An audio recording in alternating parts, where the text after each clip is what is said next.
Israel के 16 pilot मारने का बड़ा दावा किया गया है और इसराइल के साथ साथ अमेरिका के खिलाफ भी ईरान छेड़ सकता है जंग। ये दो अहम खबरें एक एक करके आपके सामने रखने जा रहा हूं, जरा ध्यान से सुनिएगा। आजाद बुल इंडिया आप देख रहे हैं, आपके साथ मैं आदिल खान आजाद। ईरान ने कहा है कि हमने इसराइल के 16 पायलट्स मारे, लेकिन नेतन्याहू ने सच छुपा लिया। 30 सितंबर को ईरान की सेमी सरकारी तस्नीम न्यूज एजेंसी ने एक रिपोर्ट छापी, जिसमें ईरान के सीनियर जनरल का एक बड़ा दावा पेश किया गया। इस रिपोर्ट के मुताबिक जनरल याहिया रहीम सफ़वी, जो रहबरे इनकलाब आयतुल्लाह खामेनेई के आला फौजी मुशीर हैं, यानी आला मिलिट्री एडवाइज़र, उन्होंने दावा किया है कि जून की 12 रोज़ा जंग में ईरान ने 500 से ज़्यादा मिसाइलें दागी थीं, जिनसे इसराइल के कई अहम ठिकाने तबाह हुए।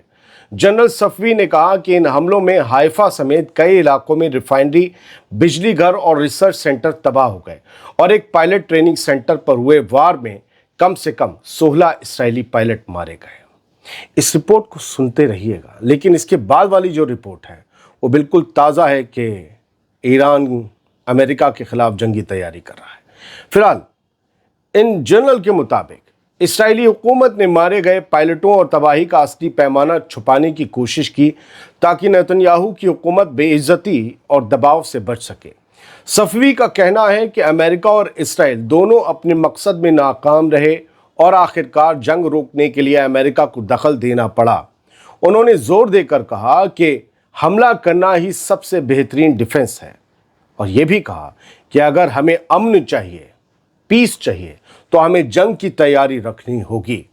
उन्होंने तकाजा किया कि ईरान की कौमी ताकत सिर्फ फौजी ही नहीं, बल्कि समाजी और इंटरनल मजबूती में भी बढ़ाई जाए, तभी बात बनेगी। दोस्तों, ये 16 इसराइली पायलट मारे जाने वाली खबर 28 सितंबर को ईरान की मेहर न्यूज़ एजेंसी ने भी शेयर की थी। 2 दिन बाद इस खबर का फिर छापा जाना और 29 तारीख में भी आई, तो 3 दिन लगातार इस खबर का छापा जाना ये बताता है कि ईरान की ये कोशिश है कि इसराइल दुनिया को सफाई दे कि जून में उसके 16 पायलट ईरान के मिसाइल हमले में मारे गए थे या नहीं, बताए दुनिया को। फिलहाल ये ईरान का अपना दावा है और इसका सच सिर्फ और सिर्फ इसराइल को पता है। वो वैसे भी आपको पता है, इसराइल अपने नुकसान छुपाने के लिए बदनाम है, और यही बात ईरान भी कह रहा है। अब दूसरी खबर सुनिए। ईरान ने कहा है कि वो अमेरिका से भी जंग लड़ने के लिए तैयार है। समझिएगा, ये एक अहम और सख्त ऐलान है। रेवोल्यूशनरी गार्ड्स के साबिक कमांडर मेजर जनरल मोहसिन रिजाई ने कहा है कि अगर इसराइल फिर कभी ईरान पर हमला करता है तो ईरान सीधे तौर पर अमेरिका के खिलाफ जंग में शामिल हो जाएगा। रिजाई ने सरकारी टीवी पर यह मोर्चा खोलते हुए आगाह किया कि इसराइली फिर से ईरान के खिलाफ किस्मत आजमाने की कोशिश कर रहे हैं, यानी हमला करने की कोशिश कर रहे हैं। और साथ ही रिजाई ने कहा कि आने वाले वक्त में इसराइल के अंदर ऐसे वाक़ये घटेंगे जो इन मंसूबों को नामुमकिन कर देंगे, यानी जंग से पहले ही ईरान कोई कांड इसराइल में करने की सोच रहा है। लेकिन फिलहाल उन्होंने ये भी कहा कि इस बात पर बात करना अभी मुनासिब नहीं है, इसे पोशीदा रहने दीजिए। ये बयान उसी वक्त आया जब इसराइली वेबसाइट ने, YT न्यूज़ ने खबर दी कि ईरान के खिलाफ UN के स्नैपबैक सैंक्शंस को फिर से लागू करने के बाद इसराइल हाई अलर्ट पर है और टेलीग्राफ पर भी अटकलें हैं कि ईरान अपनी न्यूक्लियर एक्टिविटी तेज़ कर सकता है, यानी ईरान न्यूक्लियर बम बनाकर टेस्ट कर सकता है, क्योंकि अब उसके पास, मैं पहले भी आपको बता चुका हूँ, कोई चारा बचा ही नहीं है। रिजाई ने जोर देकर कहा कि वो उन मौक़ों की कबूलियत नहीं देंगे जिनमें मगरबी ताकतें बातचीत करके इसराइल को तैयार होने या मजबूत होने का वक्त देती हों। हम बिल्कुल वक्त नहीं देंगे। रिजाई ने आगाह किया, अगर बातचीत के ज़रिए इसराइल को वक्त दिया गया, मोहलत दी गई या उसे ताकत मिली, तो ये हमारे लिए कबूल यकीन नहीं है, ये ख़तरनाक होगा। बातचीत कभी भी किसी भी शर्त पर, किसी भी कीमत पर मंजूर नहीं होगी, ये कह दिया गया और साफ किया गया कि अगर ईरान पर फिर से कोई मिलिट्री कार्रवाई हुई, कोई मिलिट्री एक्शन हुआ, तो ईरान न सिर्फ इसराइल के खिलाफ बल्कि मिडिल ईस्ट में मौजूद अमेरिका के हवालों पर, यानी अमेरिका के अड्डों पर भी जवाब देने में हिचकिचाएगा नहीं। हमला करने की सोचेगा नहीं, ये कहा गया कि हिचकिचाएगा नहीं, करेगा ही करेगा हमला। इसी कड़ी में 30 सितंबर को ईरान के आर्मी चीफ अब्दुल रहीम मौसावी ने जो कहा वो सुन लीजिए। कहा कि हमारी आर्म्ड फोर्सेस यानी सशस्त्र बल किसी भी हमले का और किसी भी खतरे का सामना करने के लिए पूरी तरह से तैयार है। उनकी नज़र में फौज और रेवोल्यूशनरी गार्ड्स की यूनिट ही मुल्क की इंटीग्रिटी की गारंटी है और उनकी तैयारी मुकम्मल है। ये खतरे आमेज बयान पहले से ही तेज टेंशन्स की हवा में कड़वा नमक घोल रहे हैं दोस्तों। ग्लोबल डिप्लोमेटिक स्टेज पर और रीजनल पावर इक्वेशंस पर इसके दूरगामी असर हो सकते हैं। ऐसे टेंस माहौल में हर कदम की अहमियत दोगुनी हो जाती है और अल्फाज यहाँ सिर्फ बयान नहीं बल्कि मुमकिना नतीजों की एडवांस वार्निंग भी बन जाते हैं। फिलहाल तो खबर का लुब्बो लुआब ये है कि ईरान पर हमले का खतरा मंडरा रहा है और ईरान इसे जानता भी है और ईरान भी उससे निपटने के लिए ज़बरदस्त तैयारी कर रहा है, यकीन मानिए, क्योंकि ईरान इस बार किसी मुगालते में रहना नहीं चाहता, नुकसान उठाना नहीं चाहता। अब इन दोनों खबरों की कड़ियों को ज़रा इधर से और उधर से जोड़ते हैं। सुलेमान अहमद, अगर आप एक्स ट्विटर पर हैं तो आपको इस शख्सियत के बारे में पता होगा और ये जो हैं इनके कई जो हैं वो अकाउंट्स बंद हो जाते हैं, फिर भी इन्हें बड़े बड़े लोग फॉलो करते हैं।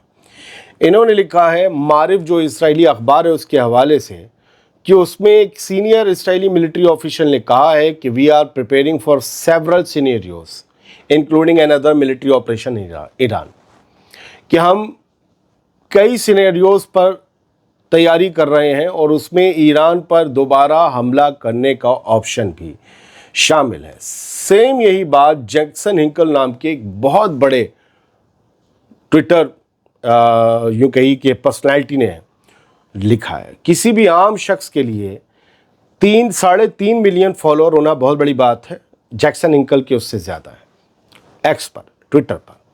तो जैक्सन हिंकल ने भी सेम वही बात लिखी है कि इसराइल ईरान पर हमले की तैयारी कर रहा है और ये सब कुछ 29 सितंबर की रात को लिखा गया। यानी कुछ तो है जो ये बताया जा रहा है। Israeli regime tries to hide casualties after Iran strikes. देखिए, मैंने कहा था 29 सितंबर को भी वही खबर आई। 28 में कहा हमने 16 पायलट मारे, 29 में कहा, 30 में कहा। ये 3 दिन खबर अगर इसराइली ईरानी मीडिया उठा रहा है तो क्या बात है? 3 दिन इस बात को क्यों सबके सामने लाया जा रहा है?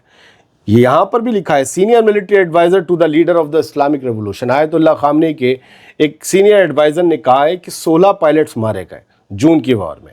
ये 29 सितंबर को वही बात कही जा रही है। अब इसराइल के ऊपर है कि वो आकर इस मामले में सफाई दे। 28 को यही खबर थी मेहर में, 29 को भी, 28 को भी लिखा 16 इसराइली पायलट मारे गए 12 दिन की जंग में। तो ये चीज़ें बताती हैं कि इसराइल का नुकसान तो भारी हुआ था, वो जो हमें दिखा उससे कहीं ज़्यादा, लेकिन इसराइल ने उसे छुपा लिया। ईरान का जो नुकसान हुआ वो दुनिया के सामने आ गया। न्यूक्लियर साइंटिस्ट मारे गए, एयर डिफेंस सिस्टम्स तबाह हुए। अगर नहीं तबाह हुए होते तो कैसे हर जगह वो बम गिरा रहे थे IAF वाले, इसराइली एयरफोर्स वाले। सीनियर कमांडर मारे गए IRGC के। पहले ही शुरुआत में ही सबको साफ कर दिया, सबकी मुकम्मल जानकारी थी। बड़ी बड़ी जगहों पर ख़त्म अनबिया के मेरे ख्याल ऑफिस या फिर वो आपका जो उनका सरकारी टीवी है उस पर भी सब जगह पर मिलिट्री टारगेट्स हिट किए गए। ईरान ने भी किए, ज़बरदस्त तरीके से हमले किए। लेकिन इसराइली मीडिया अपनी आर्मी और हुकूमत के प्रेशर में नुकसान सामने लाता नहीं है। वही बार बार ईरान और ईरान के IRGC के कमांडर कह रहे हैं। 2 खबरें थीं, मैंने कोशिश की कि आसान ज़ुबान में ईमानदारी और फैक्ट्स और ट्रांसपेरेंसी के साथ आपके सामने रख दूं। उम्मीद है कि आपको पसंद आई होगी। देर से एपिसोड आ रहे हैं या कम आ रहे हैं, जो शिकायतें आपकी हैं, एक वीडियो अगर 14 मिनट का बनता है तो आप याद रखिए उसे बनाने में 4 घंटे लगते हैं, 14 मिनट नहीं लगते। बहुत पढ़ना होता है, बहुत रिसर्च करनी होती है, एंकर शूट करना होता है, प्री प्रोडक्शन पोस्ट प्रोडक्शन कितने काम है, एडिटिंग है, कभी कभी तरमीम करवानी पड़ती है, अपने हिसाब से नहीं बना दोबारा करो, तो टाइम लगता है। और फिर हम भी इंसान हैं, 6-7 भले सोएं 5 घंटे, लेकिन 7-8 घंटे तो बैठना पड़ता है अपने बॉडी के लिए, अपने दिमाग के लिए। तो माज़रत देर से आने के लिए। सलामत रहिए, खुश रहिए।